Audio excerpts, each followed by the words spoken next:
પરીક્ષિતનો પ્રશ્ન આવ્યો કે પ્રભુ આ જે હરિ છે એ હરિ ગજેન્દ્રને મોક્ષ કેમ આપ્યા અને હાથીના કહેવાથી પરમાત્મા આવ્યા એ કે મગજમાં ઉતરતું નથી. એટલે સુખદેવજી મહારાજ બોલ્યા કે હે પરીક્ષિત રાજા,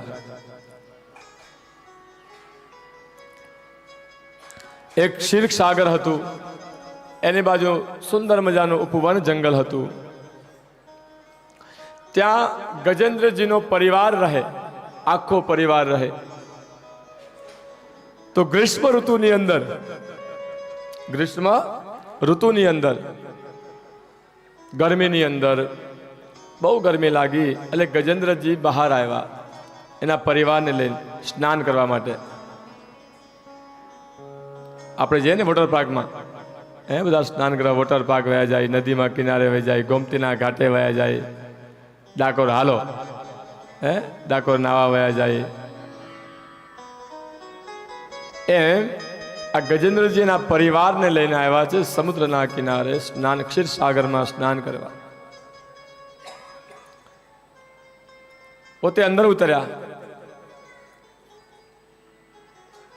સ્વયં પોતે પેલા પાણીમાં ઉતર્યા, ત્યાંથી સૂંઢમાં પાણી લઈને પરિવારને આપે.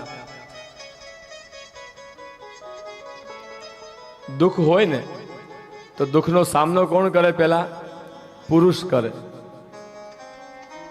પરિવારને દુઃખ આપવા ન દે, દુઃખ પોતે સહન કરીને પુરુષ આગળ વધે છે.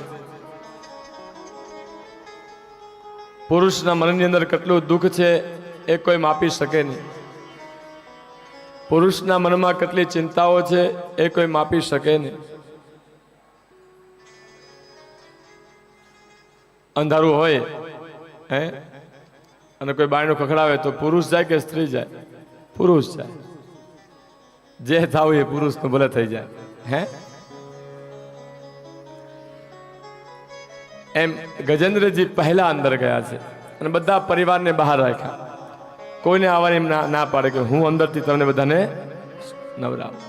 સૂંઢ ભરે, પરિવારજનો ઉપર પાણી છાંટે, પરિવારજનો સૂંઢ ભરે, ગજેન્દ્ર ઉપર પાણી છાંટે. થોડોક સમય આ ચાલ્યું ને એટલે સમુદ્રમાં ક્ષીરસાગરમાં એક મગર રહેતો હતો. એ મગર ત્યાં અચાનક આવી ગયો અને ગજેન્દ્રજીના પગને પકડી લીધો. પગને પકડ્યો એટલે ગજેન્દ્રજી સમજ્યા કે કોઈ મને ખેંચી રહ્યું છે. શું કરી રહ્યું છે? ખેંચી રહ્યું છે.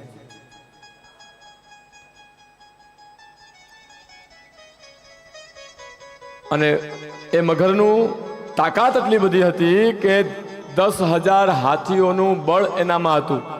તો ગજેન્દ્રજીને ખેંચતો ગયો અને ગજેન્દ્રજીને ખબર પડી કે હવે આમ હું નહીં છોડી શકું. એટલે પરિવારને બૂમ પાડવા લાગે, બચાવો બચાવો બચાવો બચાવો. પરિવારને ખબર પડી કે મુશ્કેલી છે. બધા દોડું ફેંકે, સૂંઢ લાંબી કરે, પણ અંદર જવાની હિંમત કોઈ ના કરે. અંદર જવાની હિંમત કોઈ ના કરે. કારણ કે ત્યાં શું છે? ભય છે, દુઃખ છે. અને દુઃખમાં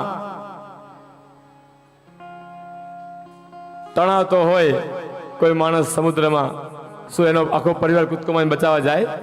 ના જાય સાહેબ. ખબર છે કે ત્યાં મૃત્યુ છે, ત્યાં કોઈ ભય છે.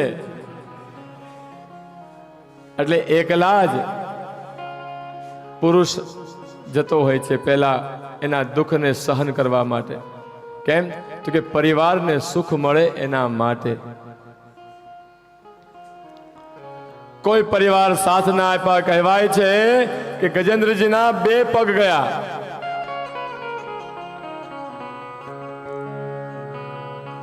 અડધું શરીર અંદર ગયું. લોકો અંદર મદદ કરવા માગવા ગયા પણ કોઈ હાથ ના આવ્યો, કોઈ સાથ આપતું નથી. અંતે સમયે આ અંત સમયનો સમય છે સાહેબ.